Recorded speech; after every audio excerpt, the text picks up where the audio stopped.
되시기를 주님의 이름으로 간절히 축원합니다. 네. 오늘 말씀의 제목은 기쁨의 헌신이 열매를 맺는다라고 하는 제목으로 하나님 말씀을 같이 함께 나누도록 하겠습니다. 우리는 계속해서 사도행전을 통하여서 초대교회 성도들 스스로가 온전히 자기를 헌신했던, 온전히 신앙생활에 집중했던 네 가지에 대해서 함께 살펴보았습니다. 사도의 가르침에 온전히 그들은 헌신하여서 하나님의 말씀, 예수 그리스도의 말씀을 배우는 일에 온 힘과 열정을 다하였고 온전히 그 일에 집중했습니다.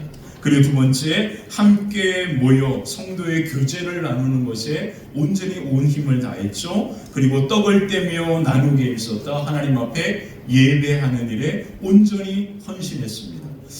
저희가 이제 오늘로 이제 소속의 성도들의 이 사도행전을 통한 이 말씀이 마무리가 되고요. 그리고 다음 주부터 우리가 언약의 축복의 언약을 같이 함께 다시 출애굽기로 돌아가서 함께 보게 되는데, 그 하나님께서 시내산에서 모세를 통하여 이스라엘 백성들과 언약을 맺으시죠. 그래서 그들을 하나님의 거룩한 백성이 되게 하시는 그 놀라운 시간을 갖게 한 것을 우리가 지난 텀에 함께 말씀을 함께 나누었습니다. 그리고 그 놀라운 일이 일어났던 시내산에서 하나님께서 모세를 부르셔가지고 40일이라고 하는 시간 동안 금식하면서 하나님과 시내산 위에 함께 머물게 하시죠. 그리고 그 40일 동안 하나님께서 모세에게 주신 것이 뭐냐면, 하나님께서 이스라엘 백성들과 함께 하기 위하여 성막을 만들라고 하는 그 명령을 하십니다. 그리고 그 모든 일을 디자인해서 모세에게 알려주시죠. 그 성막은 어떤 것입니까? 하나님께서 하늘 위에 계신 하나님이 아니라 직접 그들 이스라엘 백성 가운데 뭐 하시는 하나님? 함께 하시는 하나님의 은혜가 그들 가운데 임하게 되었습니다. 근데 그들이 모세가 그 영광의 은혜를 그렇게 준비하고 있는 동안 산 아래에서 그들은 무엇을 했습니까? 무엇을 했죠? 잘 알죠? 출애굽기 32장 33절을 보면 그들이 뭐를 만들어요? 금송아지 우상을 만드는 일이 일어나게 됩니다. 그래서 다음 텀에 우리가 함께 다음 주부터 살펴볼 말씀은 예배에 관한 말씀을 우리가 함께 보게 될 겁니다. 그래서 출애굽기를 통하여 하나님 앞에 우리가 어떻게 예배하면서 하나님 앞에 하나님이 기뻐하시는 예배가 무엇인지, 그냥 우리가 생각하는 그런 예배 말고요, 성경에서 하나님이 우리에게 명령하신 예배가 무엇인지를 우리가 이제 한 텀 동안 제 생각에는 한 14주에서 15주 정도가 될 것 같은데, 출애굽기와 그리고 레위기를 통하여서 그 말씀을 우리가 함께 깊이 살펴보는 시간을 갖도록 하겠습니다.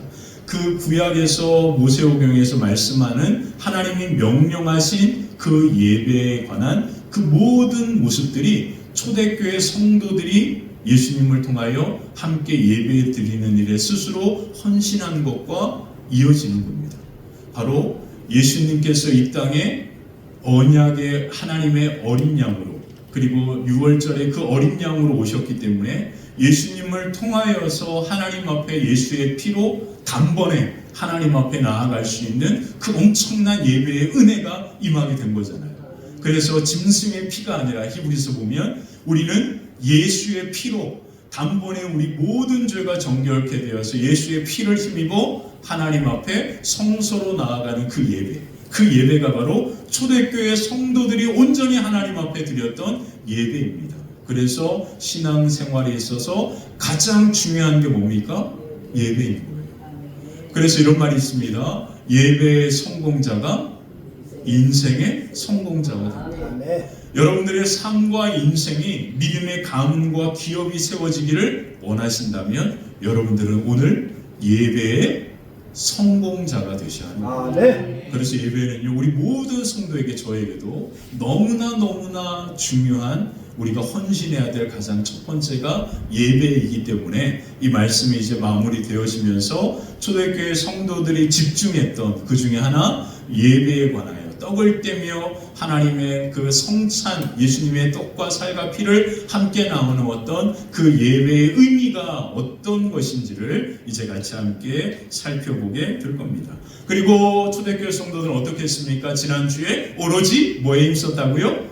기도에 힘썼다. 오로지라고 하는 이 한글 성경은 마지막에 오로지 힘썼다라고 하는 이 말을 이 한글 성경에 이렇게 붙어 있거든요. 근데 영어 성경과 원어 성경을 보면 그들 스스로가 헌신했는데 헌신한 것은 기도만 한 게 아닙니다. 이 네 가지에 다 그들이 온전히 힘썼다라는 의미가 되거든요. 근데 한글 성경은 오로지 기도에 힘썼다라고 그렇게 붙어 있으니까 한국 교회는 특별히 뭐에 온전히 헌신했어요? 기도에 헌신했다. 그래서 기도만 하면 다 끝난다라고 생각했어요.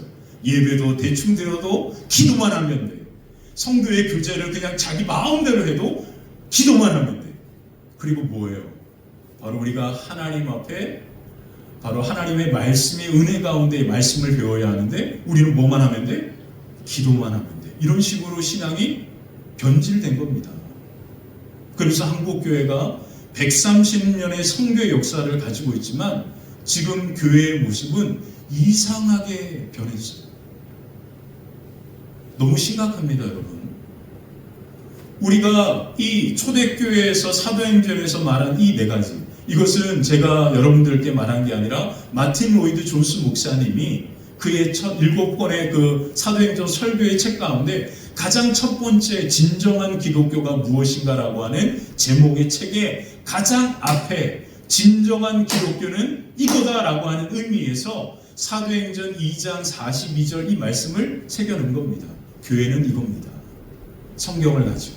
아멘. 그래서 교회는요, 이 네 가지에 온전히 헌신하면서 나아가는 그것이 신앙생활이고 그게 바로 교회의 모습이고 저와 여러분들의 모습이 되어야 할 줄 믿습니다. 네. 그러고 보면요, 신앙생활은 복잡하지 않습니다. 너무 단순해요. 몇 개만 잘하면 돼요? 4개만 잘하면 됩니다. 여기에 자꾸 뭘 덧붙이니까 문제가 된 거죠. 신앙생활은 이 4개에 온전히 헌신하고 집중하면 되는 겁니다.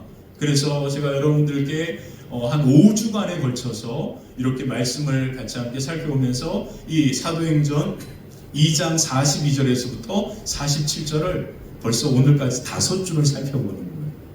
5번의 설교를 한 겁니다. 똑같은 본문을 가지고.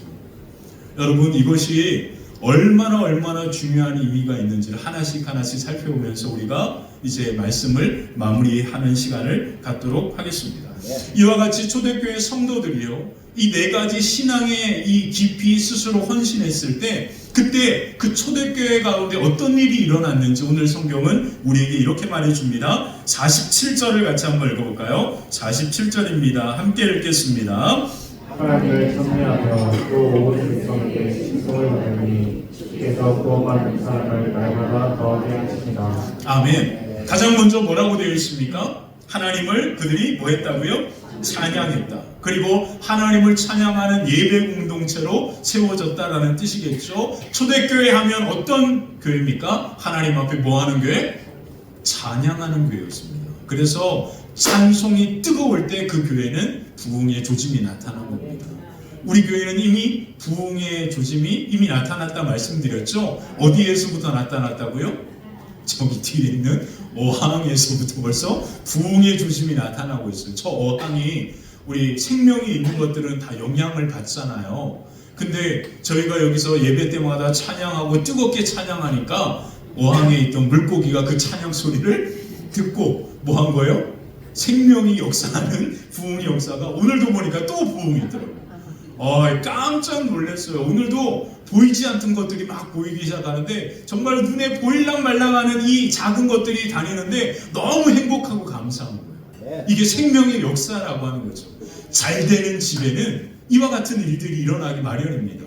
그잖아요. 잘 되는 집에는 그 짐승들도 잘 되는 것처럼 바로 부흥하는 곳에는 이와 같은 생명의 역사가 일어나는데 우리 교회는 가장 먼저 어항에서부터 생명의 역사가 지금 일어나고 있는 거예요. 그래서 우리가 뭘 했냐면 찬송이 뜨거워야 합니다. 우리 주의자님께서 오셔가지고 우리 시온 찬양대의 찬송이 정말로 너무나 퀄리티가 너무 특별히 또 제가 또 베이스 테너를 다 하잖아요. 이때는 베이스하고 테너하고 이렇게 하면서 찬양의 이 노래, 이 음악이라고 하는 이것이 우리 교회를 이렇게 충만하게 채우는 그와 같은 은혜들이 있으면서 우리 교회 가운데 놀라운 부흥의 역사가 아름답게 일어나게 될 줄 믿습니다. 자, 초대교회 성도들이요, 이와 같이 찬양이 뜨거워졌고요. 그리고 그 다음에 어떤 일이 벌어졌습니까? 백성들로부터 뭐를 받았다고요? 칭송을 받았다. 다른 말로 표현하면 칭찬받았다라는 뜻이에요. 세상으로부터 교회가 칭찬을 받았습니다. 요즘 한국 교회들이 회개해야 될 게 뭐예요? 세상으로부터? 목사인 제가 제일 부끄러운 부분들인데, 교회가요, 놀랍게 하나님의 이 네 가지, 그러니까 초대교회 성도들이 집중했던 이 네 가지에만 온전히 힘을 쓴다면, 초대교회는 하나님을 찬송하는 뜨거움이 있었고, 그리고 그들은 세상으로부터, 세상 사람들로부터 뭐 했다고요? 칭찬을 받고 인정을 받았다. 사랑하는 성도 여러분, 교회가요, 가난하고 어려운 사람을 돕는 일에 집중한 게 아닙니다. 교회는요, 뭐에 집중했어요? 네 가지. 하나님의 말씀을 배우고, 그리고 성도들이 함께 서로 성도의 신앙에 성도의 교제를 하고, 그리고 하나님 앞에 떡을 떼면서 예배에 온 힘을 다했고, 그리고 마지막 뭡니까? 기도에 힘썼다. 네 가지입니다. 여기 어디에 가난하고 힘든 사람을 도와줬다라는 게 들어있나요? 초대교회 성도는 이 네 가지에 집중한 겁니다. 근데 우리는 자꾸 교회가요, 가난하고 힘들고 어려운 사람, 사회복지적인 이와 같은 부분에 온전히 힘을 다한다라고, 그렇게 다 해야 한다라고 생각해가지고 이제 요즘 사람들은요, 교회가 가난한 사람들을 좀 등한히 하는 것처럼, 그리고 교회가 또 힘들고 어려운 사람들에게 도와주지 않는 것처럼 그렇게 인식하기 시작하면서 교회가 교회 역할을 안 하는, 이렇게 사람들이 이해하기 시작한 거죠. 그러면서 점점 목회자들과 성도들에 대한 여러 가지 이야기들이 많이 나타나니까 세상으로부터 교회가 손가락질을 받게 되는 겁니다. 초대교회는요, 바로 이 네 가지에 집중한 교회였습니다. 이 네 가지에 집중하니까 어떤 일이 벌어진 거예요? 그 하나님의 은혜와 성령의 놀라운 충만한 역사가 그들의 가슴을 채우니까 비로소 사도행전 바로 6장에 가서 그들이 가난한 자들을 구제하는 일과 이와 같은 일들이 힘쓰게 되는 방향으로 나아가게 되는 겁니다. 그러므로 교회는요, 가난한 사람들에게 구제하는 그것이 교회가 아닙니다. 그 교회가 하는 역할이 아니었어요. 교회는 하나님 앞에 예배하고 기도하는 것이 교회입니다. 기억하셔야 합니다. 교회가 바로 이와 같은 일들을 했을 때 하나님은 세상 사람들로부터 칭찬을 받는 교회가 되게 했습니다. 다른 말로 표현하면 세상 사람들이 교회를 인정했다라는 거죠. 세상의 교회가 매력적인 공동체가 되었습니다. 그래서 초대교회는 매력적인 교회였어요. 매력적인 교회니까 복음을 전하고 전도하기만 하면 그들이 교회로 몰려오기 시작한 겁니다. 매력적이다라고 하는 이 말이 중요한 의미가 있습니다. 이 매력적이다라고 하는 이 말은 사람의 마음을 이끈다라는 뜻이 있거든요. 제가 예전에 2010년도로 기억하는데 SBS에서 스페셜 프로그램으로 바로 매력 DNA라고 하는 프로그램을 반영한 적이 있습니다. 이 매력 DNA라고 하는 이 프로그램은 어떤 것이냐면 세상 사람들에게 그들에게 많은 영향력을 주는 정치인이라든지 탤런트라든지 이와 같은 사람들을 분석하는 그러한 프로그램이었어요. 왜 이 사람들은 세상 사람들에게 매력적인 사람들이 되었을까? 그리고 사람들에게 많은 영향력을 주었을까? 라고 하는 뜻에서 여러 사람들의 마음을 이끄는 그와 같은 사람들에 대하여 연구해서 그것을 프로그램으로 만든 그러한 기억이 있습니다. 그리고 그 내용을 책으로 냈습니다. 그 책이 바로 매력 DNA라고 하는 책인데요. 그 책의 부제목이 그들이 인기 있는 이유, 많은 사람들이 그들에게 끌리는 이유, 그들이 많은 사람들의 마음을 끌고 영향력을 주는 이유에 대하여 그 책으로 이렇게 이야기하고 있습니다. 그 책에 보면 매력이라고 하는 것이 무엇인지를 이렇게 표현했는데요. 제가 한번 읽어드릴게요. 매력이란 단순히 외모가 뛰어나거나 첫 인상이 좋은 것만을 말하지 않는다. 중요합니다. 외모가 나쁘다 이게 아니고요. 외모가 중요하긴 하지만 그것만으로 매력이 있다라고 말할 수 없다라는 거예요. 입으로 말하지 않아도 몸짓과 눈빛으로 상대방에게 내 의사를 표현하고 동의하게 만드는 힘, 상대방의 마음과 생각을 설득시키는 능력이 있는데 그게 말로만이 아니라 그의 표정과 그의 눈빛으로도 그렇게 사람들의 마음을 움직인다라는 거예요. 그래서 주위 사람들에게도 행복하게 만드는 열정과 에너지, 온화한 미소로 분위기를 부드럽게 만드는 힘이 바로 매력이라 그렇게 표현했습니다. 그러면 초대교회가 어떤 교회였다고요? 이와 같은 교회였다는 거예요. 그들이 굳이 사람들에게 교회에 대하여 예수 그리스도에 대하여 이야기하지 않아도 그 교회 주변에 성도들 주변에 살았던 사람들이 그들의 모습을 보기만 하면 그들의 마음이 행복감을 느꼈다라는 거예요. 그래서 나도 저들을 따라서 어디에 가볼까? 교회에 가볼까라고 하는 이와 같은 일들이 초대교회 성도들에게 나타났다라는 뜻입니다. 여러분, 너무 중요하지 않습니까? 그들이 집중한 네 가지가 뭐예요?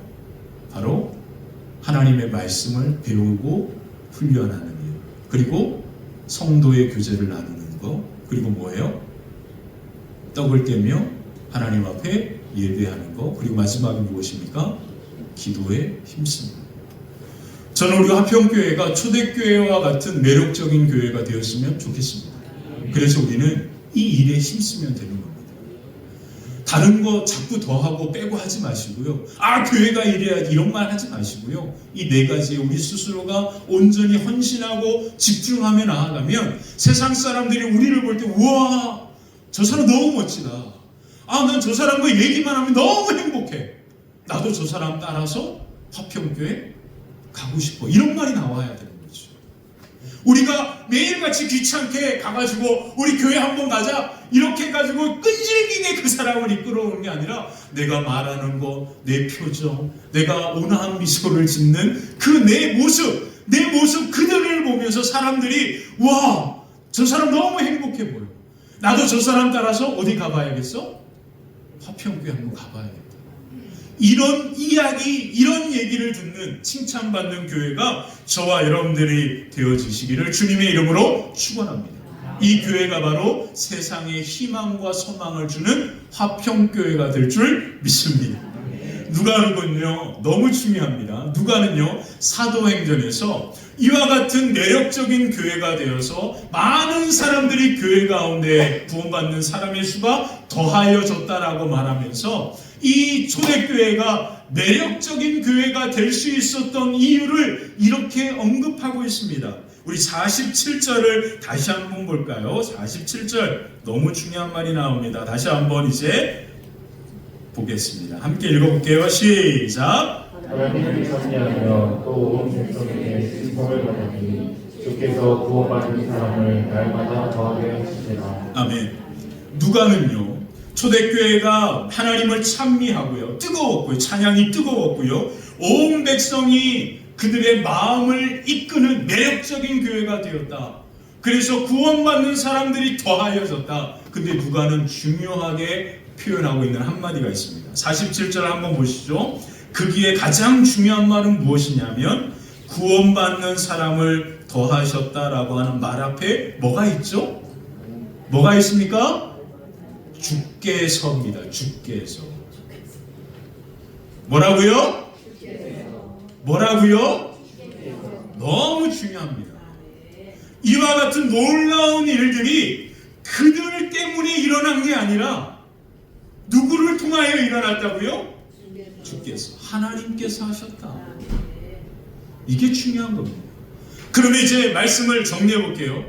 하나님을 찬양하는 뜨거움이 있었다. 그 뜨거운 열정은 어디서부터 온 겁니까? 하나님께로부터 오는 겁니다. 내가 막 뜨겁게 찬양해서 뜨거워지는 게 아니고요. 하나님의 성령이 그들로 하여금 찬양할 수밖에 없는 그런 마음과 마음의 열정을, 영혼을 만드셨다는 주께서 그 마음을 주신 겁니다. 자, 그들이 백성들에게 칭찬을 받았다. 매력적인 교회였다. 그것이 그들이 온화한 미소를 짓고 이래서 된 게 아니고요. 누가? 하나님께서 그들 가운데 함께 하시니까 자연스럽게 그와 같은 매력적인 모습들이 나타나기 시작한 겁니다. 너무 중요합니다. 제가 매력 DNA를 말하는 이유는 세상 사람들은요, 이와 같은 매력적인 사람이 되기 위하여 스스로 엄청난 노력을 합니다. 자기 개발을 한단 말이에요. 사람들에게 인정받기 위하여 어떻게 해서든지 자기 말에 사람들이 움직이도록 하기 위하여. 그래서 정치가 재미있는 거거든요. 왜 그러냐면 권력과 부가 있으면 사람들을 자기 마음대로 움직일 수 있는 거거든요. 그래서 정치하는 겁니다. 정치. 이게 무서운 겁니다.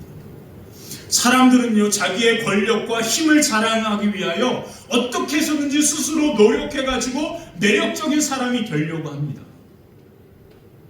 세상 사람들이 그렇게 노력한단 말이에요.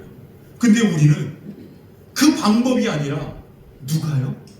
하나님께서 우리와 함께 하시면 사람들의 마음을 끄는 뭐가 되는 거예요? 매력적인 사람이 되는 거예요. 내가 노력하는 게 아니라 누가 나를 그렇게 만드시는 겁니까? 참 여러분들이 이해하지 못한다는 표정으로 저를 계속 보시는데 하나님이 하시는 겁니다. 하나님이. 사람의 마음을 끄는 것은 내가 노력해 살 수 있는 일이 아니라 하나님께서 나를 그렇게 만들어 가시는 겁니다.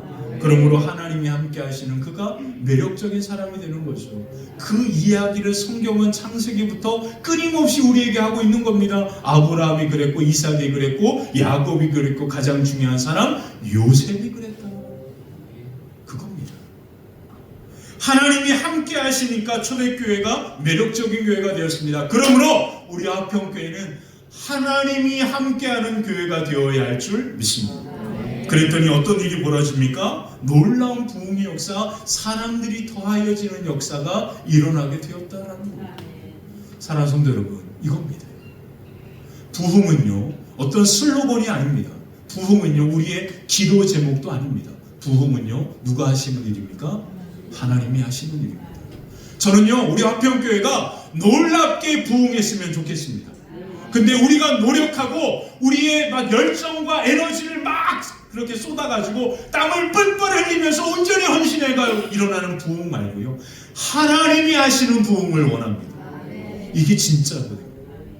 사람들을 모으는 거, 그거 우리가 헌신하고 바삐 그렇게 찾아다니면요, 어느 정도 사람은 모을 수 있습니다. 근데 부흥은 우리가 할 수 있는 일이 아닙니다. 부흥은 하나님이 하실 일이죠. 그러므로 하나님께서 부흥케 하시는 놀라운 역사가 저와 여러분, 우리 화평교회 가운데도 아름답게 임하게 될 줄 믿습니다. 제가 교회에 대하여 말씀드리니까 여러분들은 자꾸 이 말씀을 들으면서 우리 화평교회만 생각하는 거예요. 근데 교회의 가장 첫 번째 교회는 가정입니다. 가정. 그러므로 성경에서는요, 교회와 가정을 분리되게 이야기한 적이 없습니다. 교회가 곧 뭐였어요? 가정이었습니다. 가정에 그대로 적용이 되는 겁니다. 우리 가정이 하나님의 은혜와 영광이 가득한 믿음의 가문과 기업이 되기를 원한다면 초대교회 성도들이 집중한 이 네 가지에 집중하면 됩니다.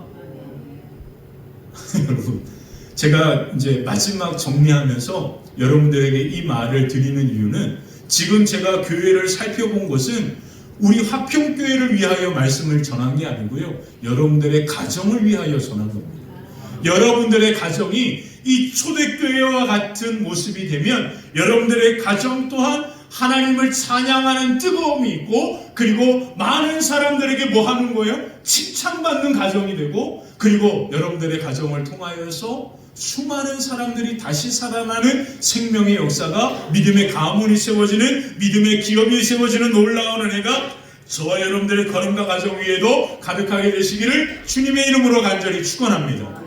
그 놀라운 일이 하나님께로부터 저와 여러분 가운데 임하게 되는 줄 믿습니다. 그래서 오늘 마지막 말씀을 정리하면서 초대교회와 이와 같이 놀라운 열매를 맺게 되었던 모습을 같이 함께 살펴보면서 말씀을 나누도록 하겠습니다. 그 첫 번째, 열매는 땀 흘리는 헌신 없이는 불가능합니다. 열매는 땀 흘리는 헌신 없이는 불가능합니다. 초대교회의 열매는요, 성도들의 헌신을 통하여서 맺어진 겁니다. 자, 사도행전 2장 42절 다시 한번 읽어볼까요? 함께 읽겠습니다. 그들이 사도의 가르침을 받아 서로 교제하고. 자, 이 말씀 앞에 가장 중요한 말, 한글 성경은 마지막에 오로지 기도에 힘썼다라고 마무리를 하는데 제가 영어 성경을 넣어드렸어요. 영어 성경에 보면 그들은 그들 스스로 헌신했다. 그리고 나서 이 네 가지가 뒤에 나타납니다. 그러니까 이 네 가지를 동일하게 그들은 뭐 했다라는 거예요? 헌신했다라는 거예요. 이 헌신이라고 하는 이 단어의 뜻이 뭐냐면 자발적으로 자원하는 마음으로 했다라는 거예요. 이게 중요합니다. 그래서 신앙생활은 억지로 할 수 있는 게 아닙니다. 자원하는 기쁨이 우리 안에 있어야 하는 거예요. 그래서 때로는 더딜 수가 있습니다. 왜요? 그 마음이 일어나기까지 시간이 필요하거든요. 그래서 신앙생활할 때 우리 목장이나 이런 교제가 너무나 중요한 건 뭐냐면 그 목장 모임에서 서로의 마음과 상황들을 함께 나누면서 서로 격려하고 그리고 축복하고 이와 같은 때는 어떻게 해야 하는지를 서로 같이 함께 배울 수 있는 곳이기 때문에 목장 나눔이 너무 중요합니다. 사랑하는 성도 여러분, 우리는요 신앙생활조차도 빨리 뭔가 되었으면 좋겠다라고 생각합니다. 근데 신앙생활은 주님께 가는 그날까지 아주 긴 여행입니다. 우리의 인생의 삶에 가장 긴 여행이 바로 신앙생활이에요. 그렇기 때문에 지금 내가 당장 뭔가 변화가 빨리 일어나기를 원하면 우리 마음에 조급함이 생깁니다. 조급함이 생기면 어떤 일이 벌어집니까? 엇박자가 나는 거예요. 하나님께서 내 삶의 걸음을 이끌어가고 계신데 자꾸 그 하나님에 대한 신뢰가 자꾸 어긋나는 거예요. 이렇게. 그렇게 되면 어떤 일이 벌어집니까? 관계에 뭐가 생기는 거예요? 금이 나는 거예요. 금이 나면 어떻게 됩니까? 관계가 벌어지게 되는 거죠. 관계가 벌어지면 어떻게 됩니까? 그 금이 난 사이에 누가 끼어드는 거예요? 마귀가 역사하는 겁니다. 그래서 신앙생활 오래 한 거 어느 누구도 자랑할 게 없습니다. 마지막 주님 앞에 서는 그것이 가장 중요합니다. 그래서 우리는 그렇게 생각합니다. 그럴 거면 좀 늦게 할 걸. 여러분, 예수 그리스도를 믿는 것은 내 마음의 결정으로 되는 게 아닙니다. 너무 중요합니다. 예수님을 믿는 것은 하나님의 성령의 은혜로만 가는 것입니다. 그래서 내가 죽기 전에 꼴까닥 하기 전에 예수님 믿겠습니다. 이게 우리는 구원받는다라고 생각하는데 하나님이 보실 때는 아닐 수 있는 겁니다. 구원은 누가 하십니까? 하나님이 하시는 겁니다. 그렇기 때문에 하나님의 성령이 우리 마음에 감동을 주실 때 그 성령의 인도하심을 따라 믿음으로 반응하며 나아가는 것이 가장 중요한 것이죠. 신앙생활 절대 자랑할 거 없습니다. 여러분, 우리 모두는요, 내가 신앙생활 잘하고 주변에서 저 사람 신앙 좋다, 이게 중요한 게 아닙니다. 우리는요, 누구 앞에 쓰는 겁니까? 하나님 앞에 서서 누구에게 인정을 받아야 합니까? 하나님 앞에 우리의 신앙을 인정받는 것이 중요한 거죠. 내가 생각할 때 다른 사람이 나를 볼 때 저 사람 신앙생활 잘하네? 이런 거 아무것도 중요한 게 아닙니다. 우리의 신앙의 가장 중요한 것은 누가 보시는 거예요? 하나님 보실 때라는 거예요. 그러므로 우리의 신앙이 가장 중요한 건 뭐냐면 자발적으로 자원하는 마음이 중요합니다. 이 자발적으로 자원하는 마음이 바로 성령께서 내 마음과 생각을 이끌어 가실 때 나타나는 대표적인 모습이거든요. 성령이 내 마음을 감동 주시니까 말씀이 은혜가 막 그냥 몰려오는 거예요. 성령이 내 걸음을 예배로 이끄시니까 예배 오는 길이 너무너무 행복하고 좋은 거예요. 성령이 내 마음과 생각을 주장하시니까 찬양하는 것이 너무나 기쁘고 좋은 겁니다. 그러므로 신앙생활은요, 내 힘으로 하는 게 아닙니다. 성령의 은혜로 하는 것입니다. 자, 적용하겠습니다. 왜 지금 내가 예배드리는 게 힘들죠? 내 힘으로 하려니까 힘든 거예요. 은혜로 해야 돼요. 내가 왜 말씀 듣는 게 이게 맞는 것 같고 아닌 것 같죠? 하나님의 성령이 내 마음과 생각을 강권적으로 이끄셔야지 이 말씀이 들어오는 게 너무 은혜가 되거든요. 내 생각으로 내 가치관으로 말씀을 이해하려고 하니까 말씀이 부닥치는 겁니다. 말씀을 듣는 것조차도 성령의 은혜가 있어야 합니다. 찬양도 마찬가지입니다. 찬양요. 이렇게 덥고 힘든 날 박수 치면서 찬양하는 게 얼마나 힘든지 아십니까? 근데 성령의 은혜가 임하면 박수 치지 말라 그래도 박수 치게 되어 있습니다. 목소리 높여 찬양하지 말라 그래도 찬양하게 되어 있습니다. 그러므로 예배드리고 하나님 앞에 나아가는 자원하는 그 모든 것조차도 뭐로부터 가능합니까? 성령의 은혜로부터 가능합니다.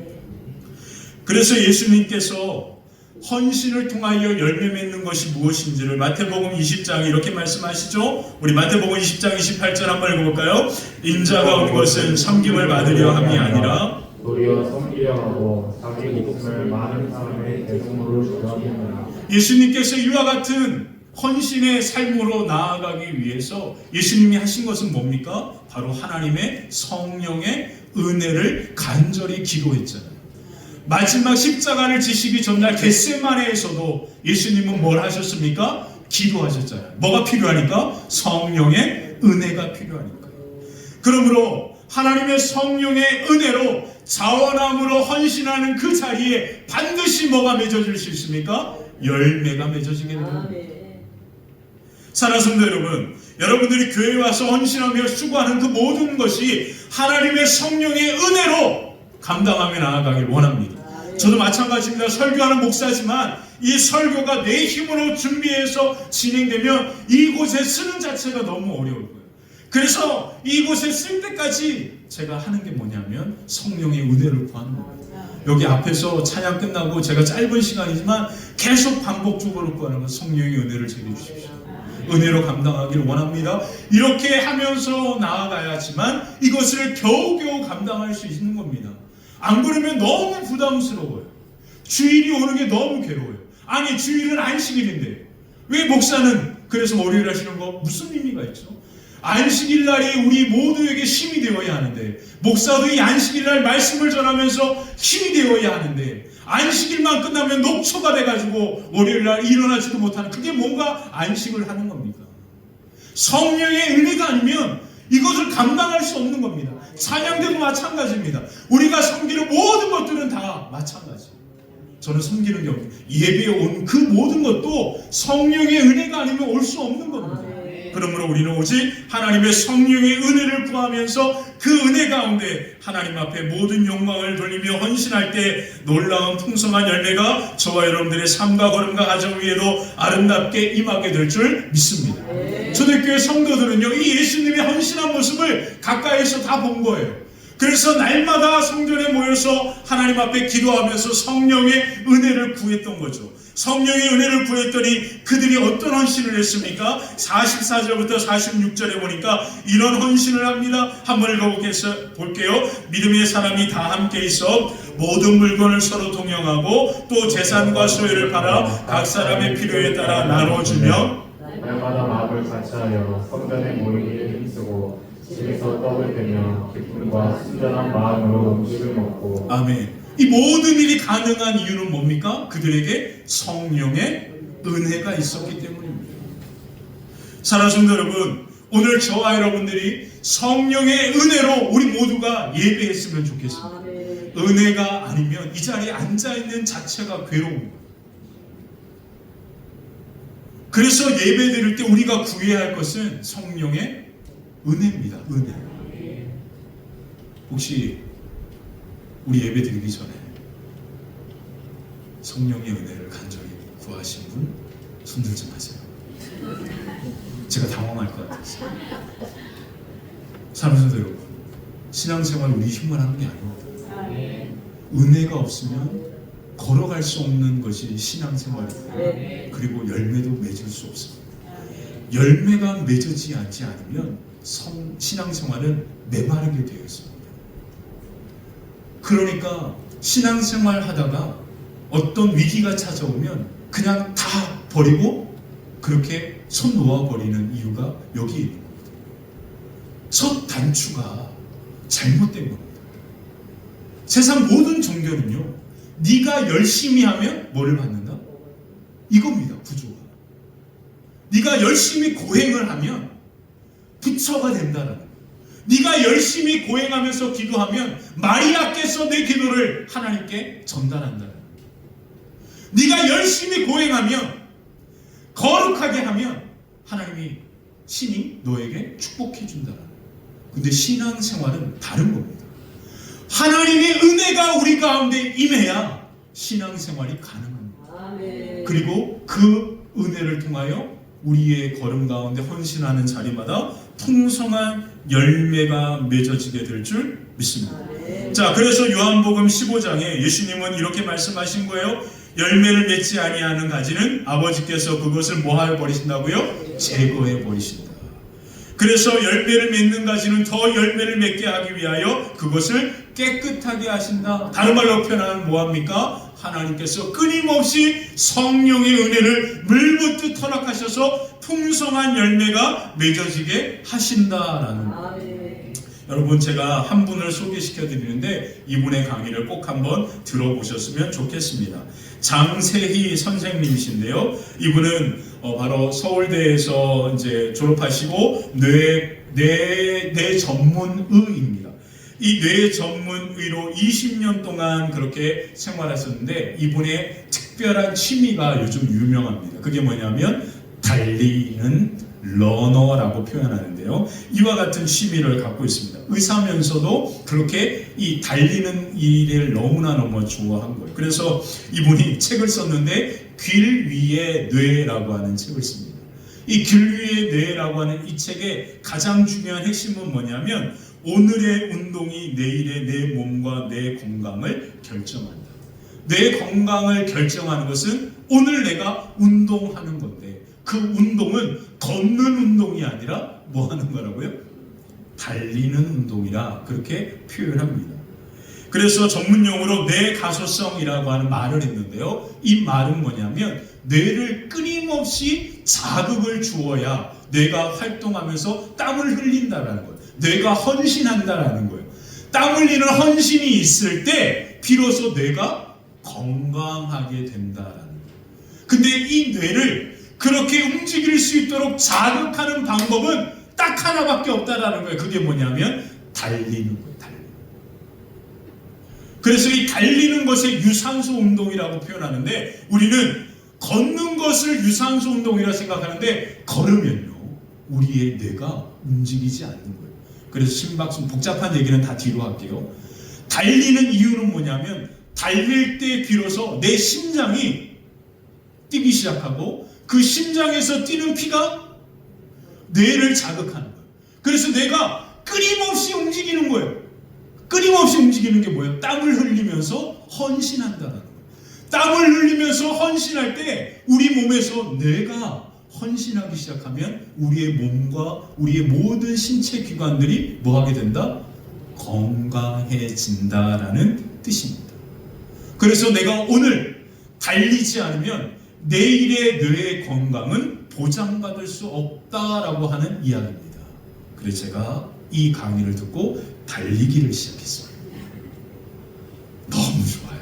여러분 10분만이라도 제발 좀 이 말대로 제 말이 아니라 이 뇌과학자 치매와 파킨슨을 주로 치료하시는데 이분이 하신 이 강의를 한번 꼭 들어보시고 여러분 백날 걸어도 소용없습니다.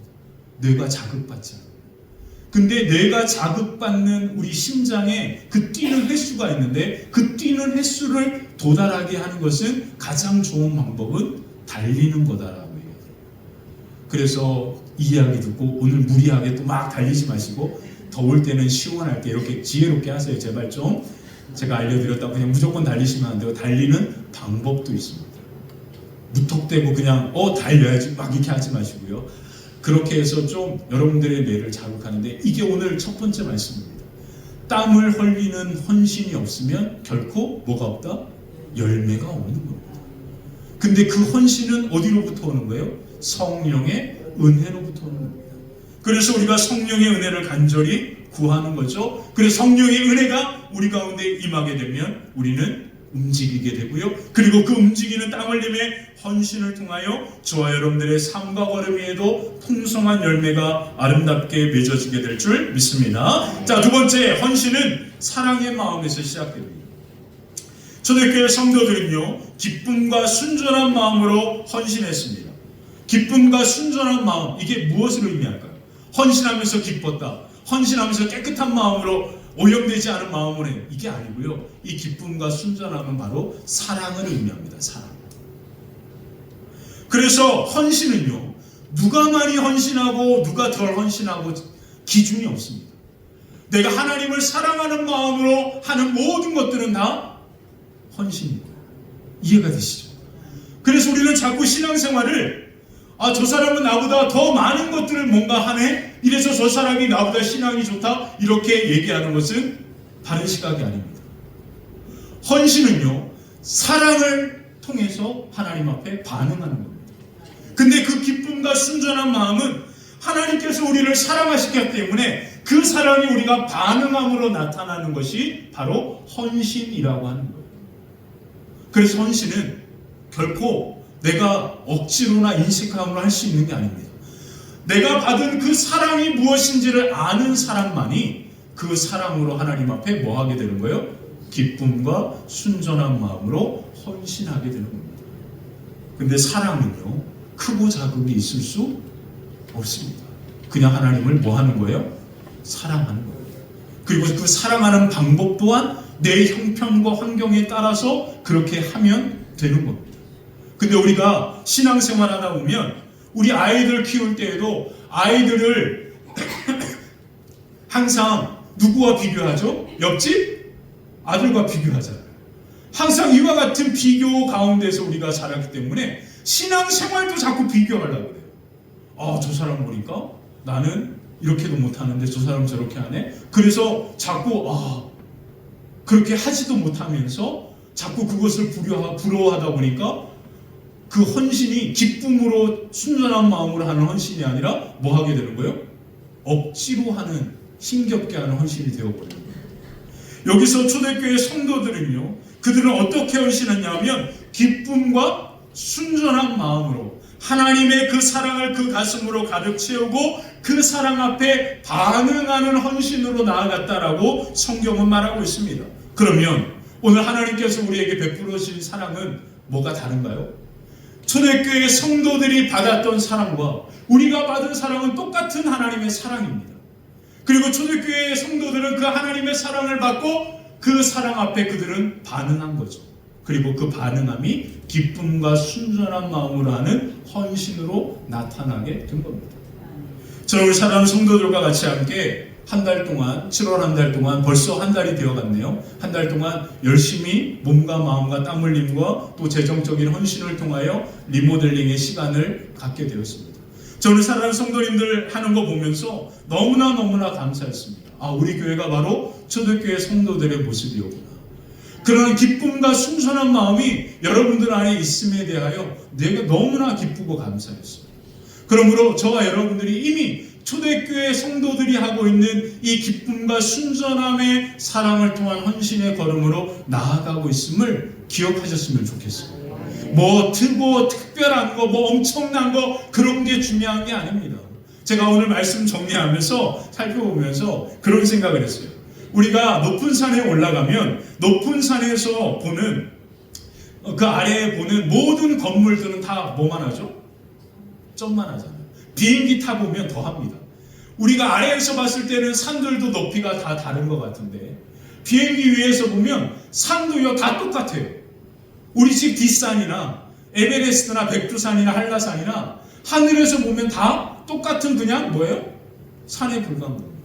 자꾸 우리는요 신앙의 기준을 내 입장에서 무엇인가를 바라보면서 생각합니다.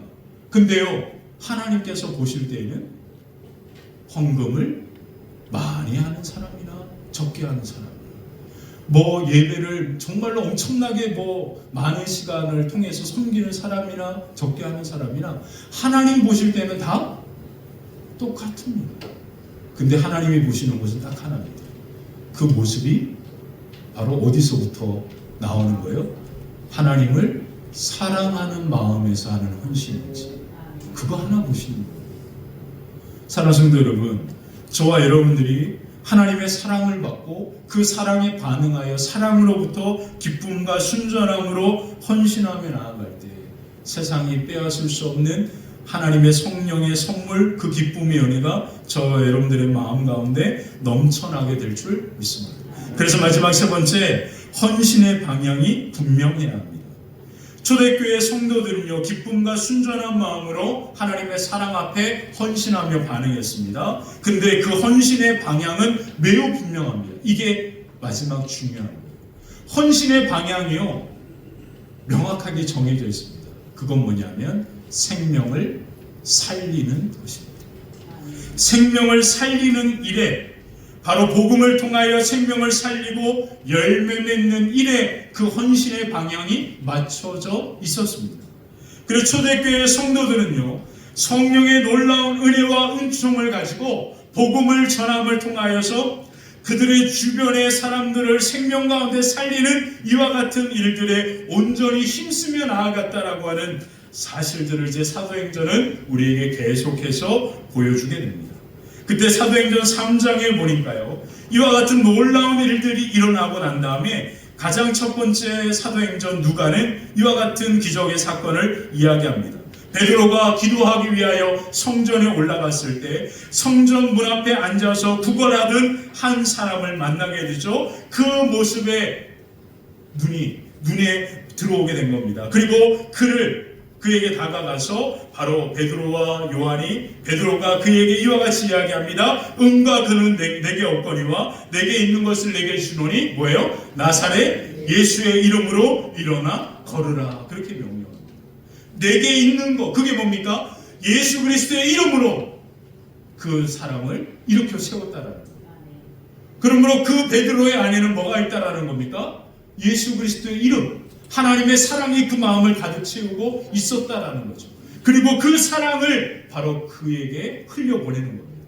그리고 그의 손을 잡아 일으키니 그가 일어나게 됩니다. 그래서 사도행전 3장 6절에 이렇게 이야기하죠. 7절 8절에 이런 말씀이 나오는 겁니다. 한번 읽어볼까요? 함께 읽겠습니다. 오른손을 잡아 일으키니 발과 발목이 곧 찌그럽고 뛰어서서 걸으며 그들과 함께 성전으로 들어가면서 걷기도 하고 뛰기도 하며 하나님을 찬송하니. 아멘. 그러므로 우리가 해야 될 것은 뭐냐면 생명을 살리는 일에 온전히 헌신해야 합니다. 그 생명을 살리는 일이 뭡니까? 예수 그리스도의 복음을, 그 생명을, 그 사랑을 누군가에게 전해주는 거죠. 그래서 교회는요, 무엇을 하든지 생명을 살리는 일에 온전히 힘써야 합니다. 기억하십시오. 근데요, 그 생명을 살리는 일은 교회만이 하는 일이 아니라 내가 해야 됩니다.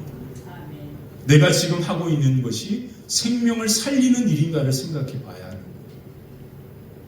내가 지금 하고 있는 것이 누군가의 생명을 살리고 누군가에게 생명의 은혜를 흘려보내고 있는 것인가를 깊이 있게 생각해야 하는 것이 오늘 저와 여러분들이 마지막 깊이 생각해야 할 것입니다.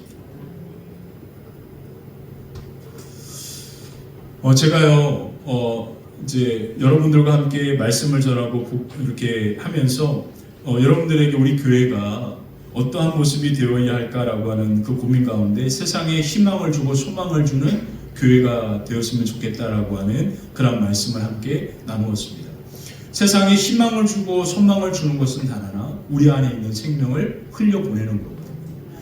그래서 제가 여러분들에게 우리 기독교 역사 가운데 그와 같은 일들을 감당했던 선교사님과 여러 가지 많은 분들에 대하여 그렇게 이야기들을 함께 나누고 있는데요. 제가 항상 이제 궁금하게 생각했던 분이 바로 문준경이라고 하는 전도사님입니다. 제가 이제 지난주에 베트남 다낭교회를 다녀왔거든요. 베트남 다낭교회에 가서 그 교회 목사님이 요청을 해서 예배 인도자들을 교육하는 일에 조금 함께 해주셨으면 좋겠다라고 하는 요청을 받고 제 친한 친구 목사님과 함께 그곳에 방문해서 4일 동안 강의를 마치고 제가 금요일 날 새벽에 이제 한국에 들어왔습니다. 그렇게 그 시간을 가질 때 저와 같이 함께 간 그 목사님의 아내분이 바로 그냥 대화하는 중에 알게 됐는데 바로 이 신안 증도라고 하는 곳의 출신이더라. 고향이 증도예요. 증도. 이 증도가 바로 문중경 전도사님이 복음을 전하셔서 바로 그 섬에 있는 그 섬에 사는 90%가 기독교인인 섬, 천국의 섬이라고 하는 책에도 나왔던 그곳이 바로 이 증도입니다. 증도. 그래서 저는 너무 그게 사실인지 궁금했어요. 가보지는 못했고 궁금했는데 그 사모님이 어려서부터 어머니와 같이 함께 그 문중경 전도사님이 세웠던 7개 교회 중에 한 교회에 다니게 된 거예요. 그리고 이제 그와 같은 이제 스토리 이야기들을 가까이서 듣게 되었습니다. 이 문중경 전도사님이 세우신 7교회 가운데에서 한 교회의 이 어머니가 이제 신앙생활, 근데 이 사모님의 부모님은 이 90% 중에 10%에 들어간 가정이었어요. 그래서 교회에 나가지 않은데 교회 다니는 권사님, 전도사님이 어머니에게 와서 계속해서 이제 전도하면서 했을 때 그 사모님께서 어릴 때 상처와 아픔이 이제 몸이 아픈 그런 아픔이 찾아왔고 그것을 치료하기 위해서 이제 교회에 나가게 되었고 교회 다니면서 치료함을 받았던 이와 같은 이야기를 이제 들려주었습니다. 그러면서 이제 문중경 전사님에 대한 이야기가 너무 궁금했어요. 그래서 정말로 그 섬에는 그렇습니까? 라고 물어보니까 정말 그렇대요. 지금은 이제 다리가 나아져서 육지 사람들이 그 섬에 이제 많이 들어와서 그 섬에 많은 사람들이 대부분의 사람이 신앙생활 이제 하고 있지만